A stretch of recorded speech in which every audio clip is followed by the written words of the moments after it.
Hello and welcome to another replay. Today we have Roxolani, Swabia and the Arabasi, that's me, versus the Seleucids, Parthia and Egypt, and you'll see a Seleucid general there. But that's not very good for him because I have the Arabasi. So I'm going to go into slow motion. We'll see a very heavy cavalry army from the Roxolani, stepping noble warriors, Sarmatian horsemen there. Back here we have Sarmatian royal lancers.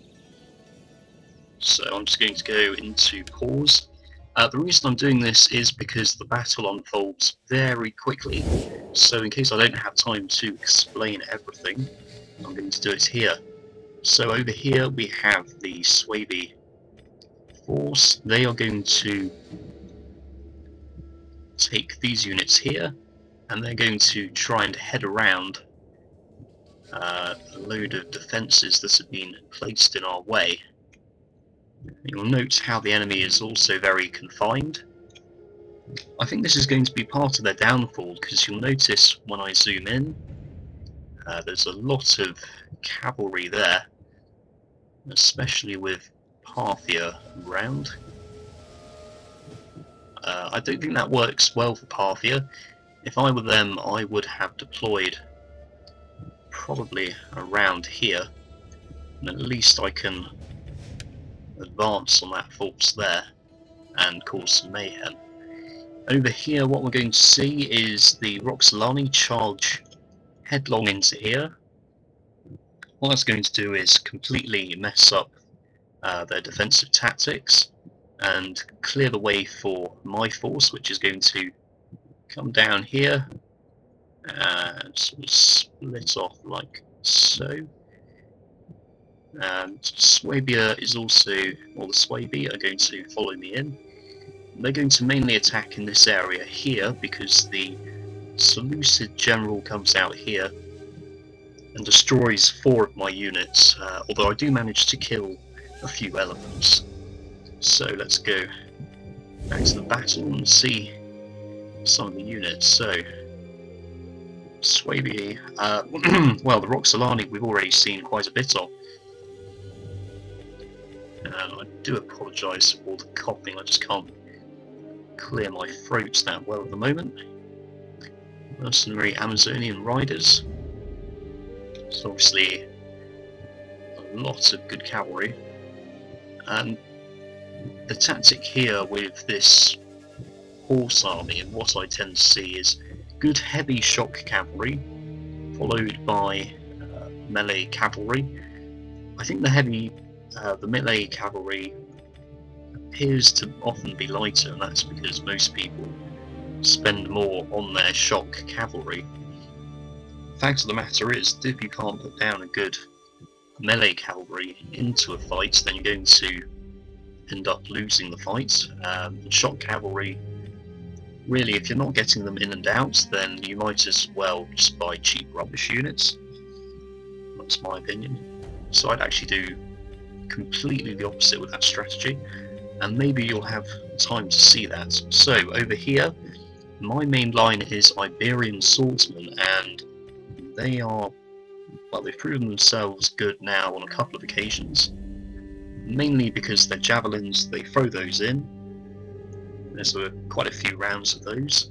That destroys a lot of the enemy infantry, and then you can move them in, and they're fairly good fighters. Back here we have my heaviest infantry, which are the noble fighters, so very heavy. And up here, yeah, I have 3 noble fighters. Over here we have Scutari backing up this flank.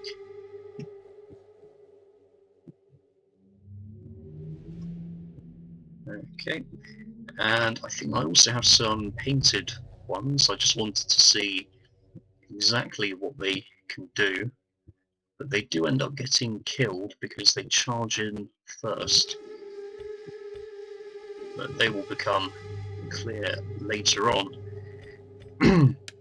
So now we're going to play the battle.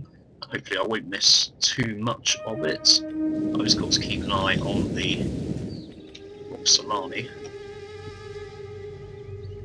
are moving in very quickly. Over there you can see a small German contingent, and I think the idea with that was for them to remain hidden. As you can see, the enemy won't make that easy. There's 3 hillmen there. They're a fairly basic infantry. If you're playing as a Eastern or successor faction in the campaign, most likely your armies will end up being built up with these guys. So they are fairly reliable, and you can see big shields and a heavy weapon. Which is just what you need. Okay, over here, before we miss anything, there's a Seleucid cavalry countercharge. That's just ruined the Roxolani players' attack, although I should actually be saying AI, because at this exact moment the AI was brought in because the player dropped out. So already it's 2 versus 3, because as we all know, AIs have the brain equivalent of a 3-year-old, so they don't know how to play Rome Total War 2.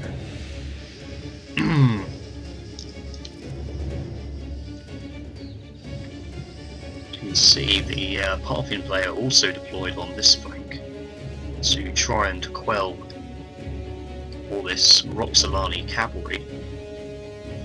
And indeed, the cataphracts here, they are absolutely...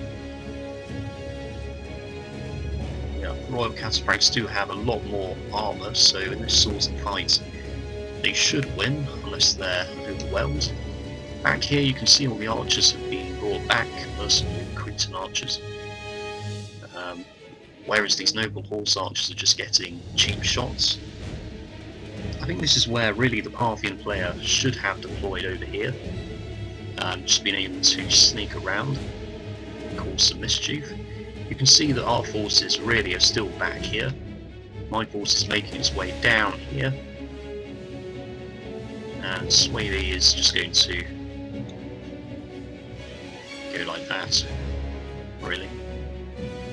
So you can see the Roxolani forces are already being destroyed.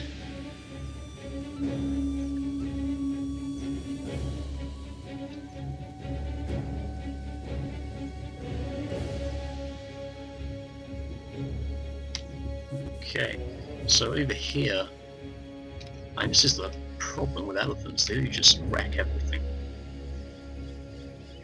See, they just threw a horse there.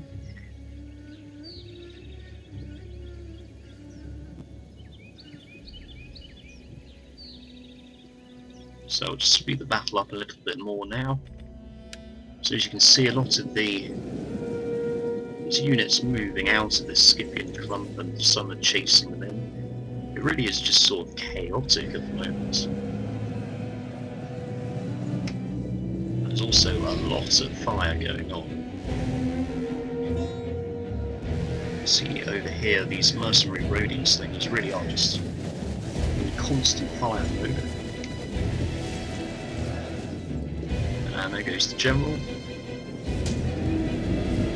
Of course, what this does do for us is it limits the Persian player a bit. These Parthian forces are going to be cut down slightly. You see there, Royal Cataphracts coming over here, and they're getting shot by my javelins. They go straight into my infantry. It's not very nice of them.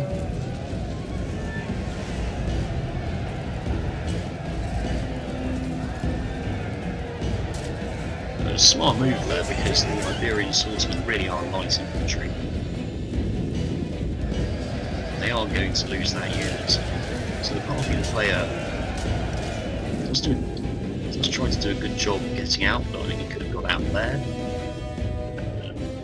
But he hasn't really, he doesn't know what the AI is going to do, so obviously he doesn't get far. Meanwhile, I'm bringing these infantry over here. I can see there's a nice pathway for the Seleucid general.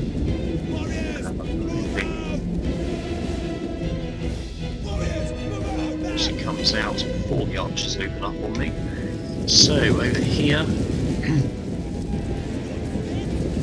fortified Iberian swordsmen, but we are losing men as we advance. We have painted warriors here, medium melee infantry. I honestly wouldn't bother with these painted warriors, you just need the cheap sword units. Make them bleed!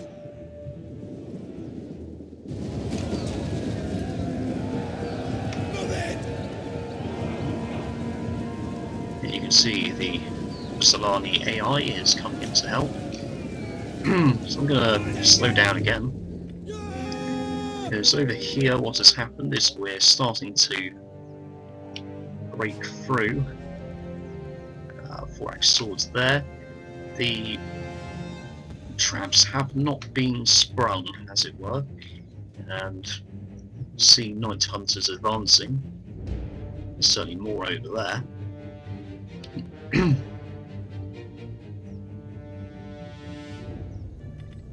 As you can tell, the Swabi player is going to cost the enemy some cavalry. And this is hard for the Persian player because you'll notice he has to focus on 2 fronts. Positioning is probably his only good units in front of his artillery, so his Persian hoplites, and these are shaky hoplites at the best of times. I really would not recommend them and trying to hold back a lot of enemies, because they will fail. So these painted ones die over here. It's a combination of 4-axe swords being a heavy armor unit, but oh, look at that. Do make some good kills. So the painted ones really do have potential, but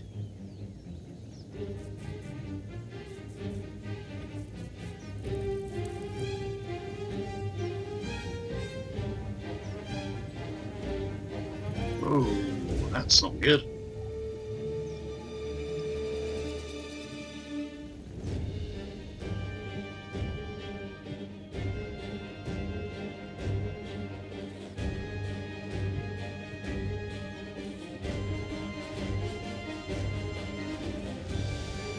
Okay.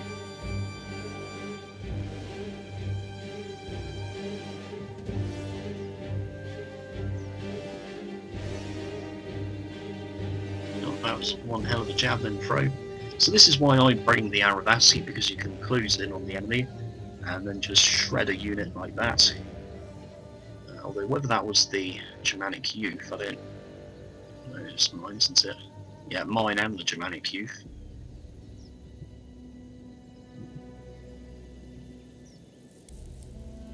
So we're just trying to get our infantry in, break through.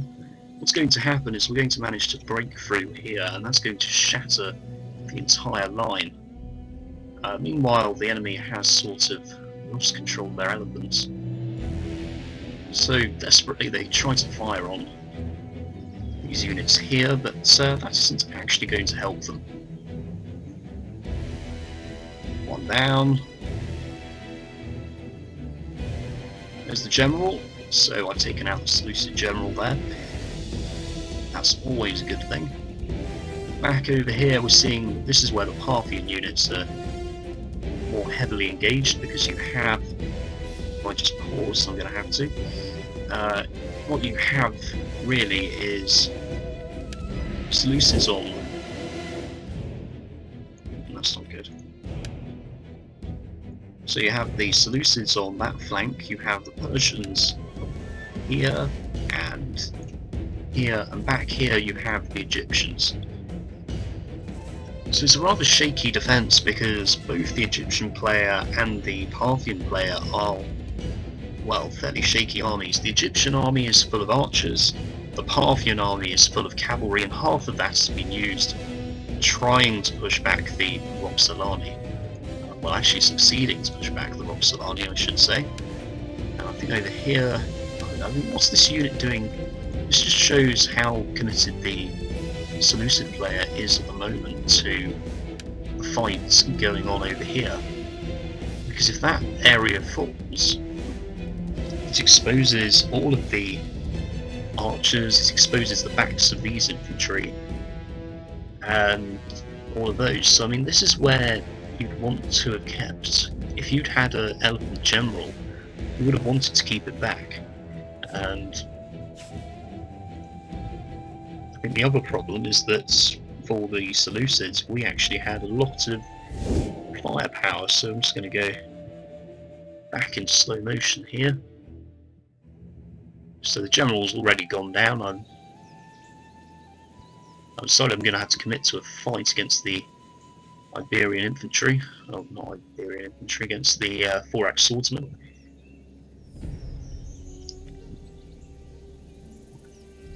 Over here the fire arrows are really working both ways, but driving the hillmen out, and when you have a barbarian army, fear is a very strong factor.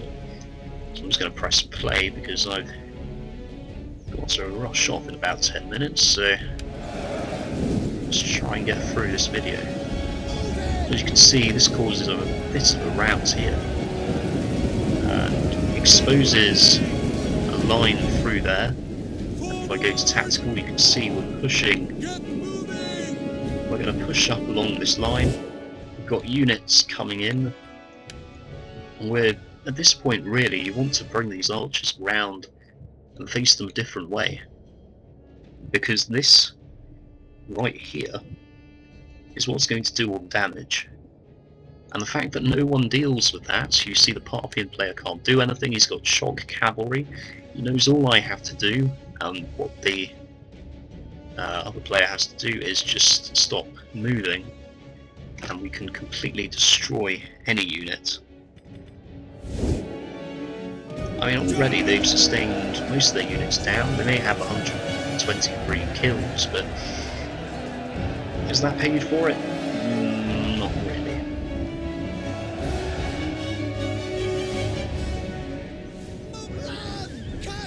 So you can see these smaller Royal Catapact units really are completely useless at the moment, which is why he has to bring in his general. Again, the general can't actually do anything because it's a noble horse archer, so all he can do is fire, and that's really not going to do it. Over here we've managed to wrap up the Seleucids, and you can see my noble fighters are just sort of tearing into them. Just put this in slow motion, you can see some of the kills going on, but already the Thorax swordsmen have routed, and that's absolutely brilliant. Oh, good stomach shot there, and that is good. So over here we have a different problem. We have the Royal Peltasts who are either tired or very exhausted.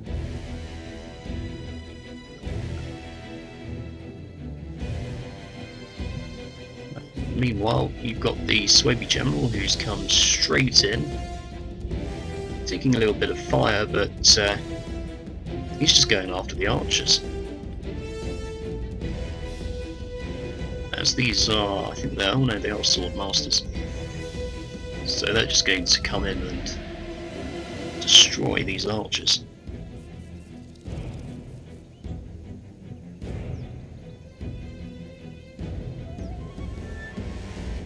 Of course, the Syrian heavy archers may get a few kills, but they are going to end up dead.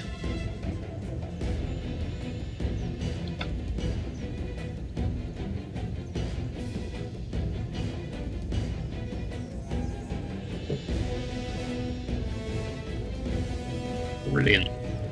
It's always good watching archers get slaughtered, because they aren't just defenseless. Over here, Germanic Youth, they've now run out of missiles. That still makes them a good attacking unit. For what it's worth, I mean, they have a shield, a sword. That's all they need to take out a couple of Royal Peltasts as they run over here. I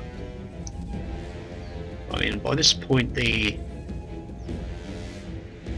Persian forces are really sort of starting to fall back in towards here. I'll just do a quick change of tool there. So they're starting to come back into here. Really, they should be trying to run around the outside. I mean, look, we're engaging elite Egyptian units here. A counter-strike into there and into there is all that would be needed to knock them out, and noble fighters over here.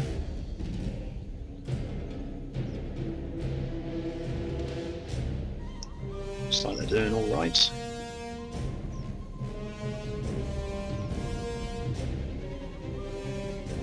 Those 4-axe swordsmen know their days are numbered. Over here we're starting to really chase back the Parthian player, and you have to ask, what on earth is he doing? Because, hello? What's that? Is that a gap? Yes, it is. Whether it's because he can't bear the thought of losing his ally, or he knows there's a quick exit over here, that's where he stays. And you'll know he's now going to try and actually attack.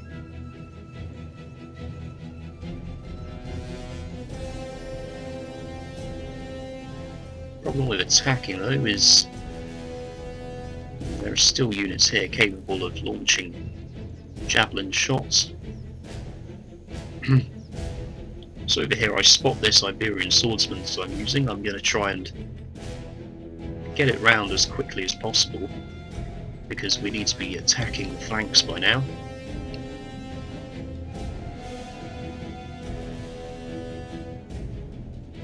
You can see the Parthian player really only has archers left. In fact, that's all he has, noble horse archers. So the aim of the game now will be to get in as close as possible and just really wreck some units. Takes out a fair few of those, and already he's just forced to retreat. So this tactic is clearly working. So I'll speed things up now, I think. Over here we're going to start seeing a massive rout. The Germans are, well, the Suebi, they're able to get their heavy troops in now, and that's going to really mess with the lines and everything.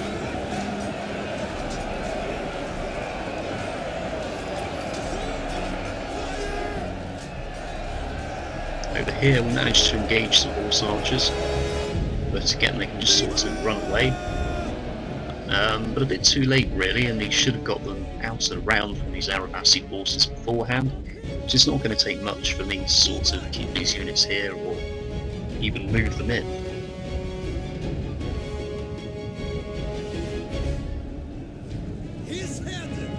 See where units are going in here. They even attack this the Suebi general. That's not really going to stop us from destroying these units. Royal Peltast have racked up an amazing number of kills, but they're still falling short because we're able to get into them.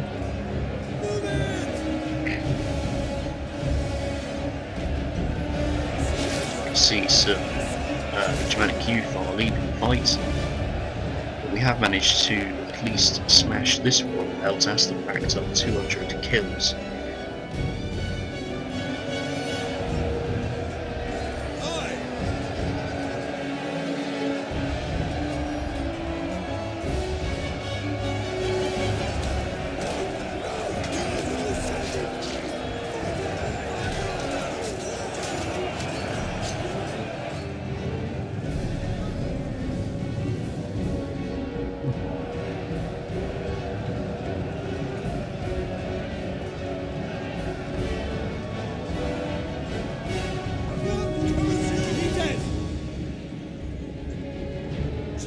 So here you can see this is where the Persian has really gone wrong.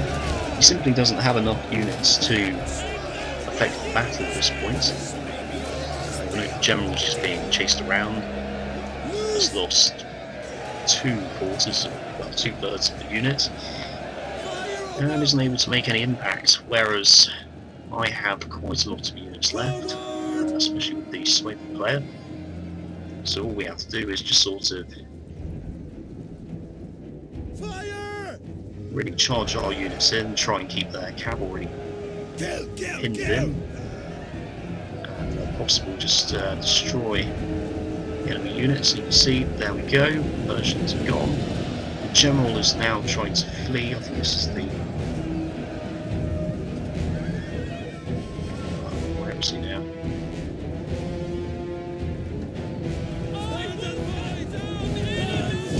Yeah, there's the Persian general, so he's still alive. So I think he was really the only enemy winner in that battle. And as you'll note right here, I've got less kills than I have losses, and that's thanks to the elephants and missile fire near the start. Roxolani player does even worse than that, and the Swaby player, not too good. Seleucid player does well, good tactics on the defensive, and he had some fairly tanky units there, or swordsmen holding their own. The Parthian player, I mean really this was shock and awe, and it did work well, so obviously a lot of kills there, lots of horse archers that did well. Yeah, that was quite a... it was alright build, but I think he could have done better. The Egyptian player here, lots of mercenary archers and things, so obviously they were going to try and support the Seleucid player. But overall we had more might, and that's what got us through the game. So thank you for watching. Goodbye.